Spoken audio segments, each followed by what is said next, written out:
특히 이 에베소서는 로마서와 연결해서 보면은 너무 일치하게 얘기하는 경우가 많아요. 로마서 1장 21절 보면은 하나님을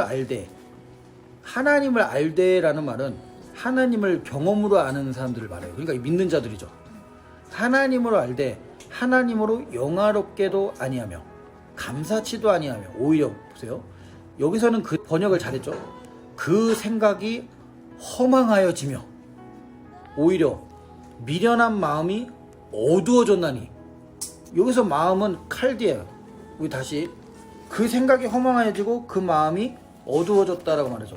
우리 다시 에베소서로 잠깐 넘어가면은 에베소서 4장 17절에는 여기서 마음이 생각이라고 했죠. 그 생각에 허망한 것을 행한같이. 그 다음 절 18절 마음이 굳어짐으로 할 때 마음은 중심이죠. 칼디아. 근데 여기서도 다시 로마서 1장 21절에 보면은 미련한 마음이, 여기서 이것이 칼디아예요. 그 생각이 허망하여지며 미련한 마음이 어두워졌나니, 이렇게 말해요. 지금 똑같이 말하죠. 여기서. 그러면은 이 로마서 기준으로 봤을 때 또 이 사람들이 스스로 지혜 있다라고 주장했다는 거예요. 하나님을 알면서 내가 하는 행동에 대한 이것이 나름의 지혜라고 주장했다는 거죠. 그런데 이게 어리석게 되었다는 거예요. 어리석게 되다라는 말은 하나님이 하신 일이죠.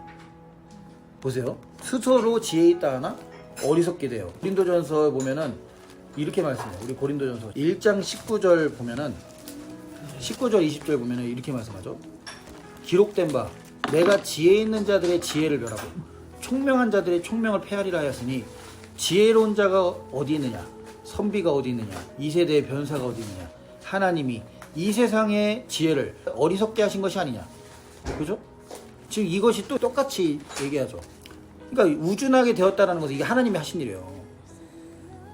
보세요. 여기 또 다시 로마서 1장 21절 보면은 오히려 그 생각이 허망하여지며 할 때, 이 허망하다라는 말이 쓸데없는 것이 되게 하다, 쓰잘데기 없는 것을 생각하게 만드는 거죠. 그 생각 자체가 쓰잘데기 없게 돼버렸어요. 이게 근데 수동태예요. 수동태. 외부적인 어떠한 영향으로 인해서 그렇게 되어지는 것을 의미하죠. 이 수동태가.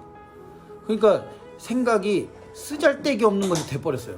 그러니까 하나님으로부터 오지 않는 모든 생각은 이와 같죠. 또 그 미련한 마음, 어리석은 마음이 어두워졌다는 거예요. 하나님이 그렇게 만드셨죠. 이 사람들이 또 스스로 지혜 있다라고 주장한다는 거예요. 여기서 지혜 있다 하나, 이 하나라는 말이 주장하다라는 말이에요. 주장하나, 어리석게 되었다는 거죠. 이게 하나님이 하신 거예요. 그러니까 이 사람들이 이러한 상태 가운데 빠지다 보니까 23절부터 어떤 일을 만나게 돼? 썩어지지 아니하는 하나님의 영광을 우상으로 바꿔버렸다는 거예요.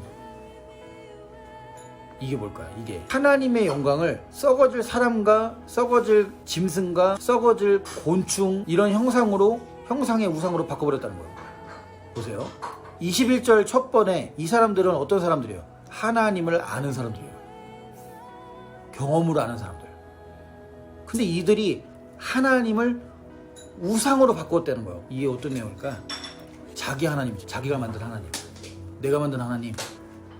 응? 내가 만든 하나님, 황금송아지. 그러니까 근데 하나님께서 보세요. 여기서 저희를 그 마음에, 이제 여긴 중심이죠. 그 중심에 정욕대로 더러움에 내버려 두셨다는 거예요. 그들의 욕심대로 더러움. 제가 더러움은 뭐라고 표현했죠? 더러움이 뭐라고 얘기했어요? 하나님으로부터 오지 않는 세상과 세상의 것들이 다 더럽다고 얘기했잖아. 그 더러움에 내버려 두셨다는 거예요. 그래서 이렇게 하셨다는 거예요. 저희 몸을 서로 욕되게 하셨다는 거예요. 그 이유가 뭐예요? 그 다음 절이죠. 그 이유가 하나님의 진리를, 보세요. 여기서 하나님의 진리를 거짓 것으로 바꾸어 피조물을 조물주보다 더 경배하고 섬기고, 주님을 찬양해야 되는 그 시간에 위로하시네, 공감하시네 하고 있는 거예요. 왜? 하나님의 진리를 거짓 것으로 바꿔서, 피조물은 사람이잖아. 피조물을 조물주보다 더 경배했다는 거야. 이게 뭐야? 위로하시네, 공감하시네. 섬김이라 형제의 모습 속에. 근데 바울은 뭐라고 하나요? 주는 곧 영원히 찬송할 이시로다. 주님만 높이는 거죠. 그러니까 위로하시네, 공감하시네, 이 찬양은 찬양이 아니지, 가요지, 대중가요. 하나님의 진리를 거짓 것으로 바꾸어 피조물을 따위를 창조주보다 더 경배하고 더 섬겨. 사람 섬겨. 교회가 이게 얼마나 교회 안에 병폐냐. 근데 보세요, 이 결과가 뭐예요? 그 다음 절부터 동성애가 나타나기 시작해요. 음란.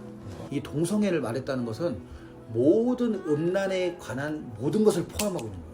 결국에는 23절부터 25절까지 사람을 더, 하나님보다 사람을 더 섬기는 이 우상을 교회 안에서 얼마나 섬기고 있냐, 이 말이에요. 보세요, 이 사람들의 특징이 뭡니까? 로마서 2장 28절 보면은 저희가 마음에 하나님 두기를 싫어했다는 거예요. 여기서 마음은 지식이에요, 지식.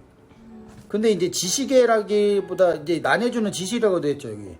마음에 이 나눠줘 보면은 지식이에요. 근데 이게 에피그노시스라고 해서, 그노시스는 알다라는 말이야. 에피는 조금 더 가까이죠. 좀 더 밀접하게, 이런 뜻이 있어요. 그러니까 에피그노시스라는 것은 밀접하게 알다. 또 여기서 인식하다라는 단어도 있는데, 밀접하게 아는 것을 말해요. 그러니까 하나님을 밀접하게 알기를, 친밀하게 알기를 싫어한다는 거예요. 그런데 여기서 저희의 그 상실한 마음대로 뭘 상실해서 뭘 잃어버렸어? 상실했다는 것은 잃어버렸다는 얘기 아니야. 하나님을 잃어버린 거지. 그지? 하나님을 잃어버린 거예요. 내버려 두셨다는 거예요. 여러분, 우리 안에서 하나님을 잃어버렸는데 내버려 두는 게 방탕에 방임하는 거죠. 근데 하나님이 내버려 두지 않는 사람들은 특징이 뭐야? 하나님을 우리 마음에 만약에 잃어버렸어? 그러면 하나님이 하나님을 찾아가게 하시는 마음을 주시거든? 죄 가운데 있어도. 근데 죄를 져도 계속 이런 생각을 하는 거야. 그래, 하나님도 이 정도는 이해하셔. 설마 내가 이거 한다고 지옥 가겠어? 이 정도는 괜찮지. 그러니까 회개할 생각도 없어. 주님 죄송해요, 제가 이 일을 잘못했어요. 하나님을 찾아갈 마음도 없어, 그거에 대해서. 이게 상실한 마음이에요.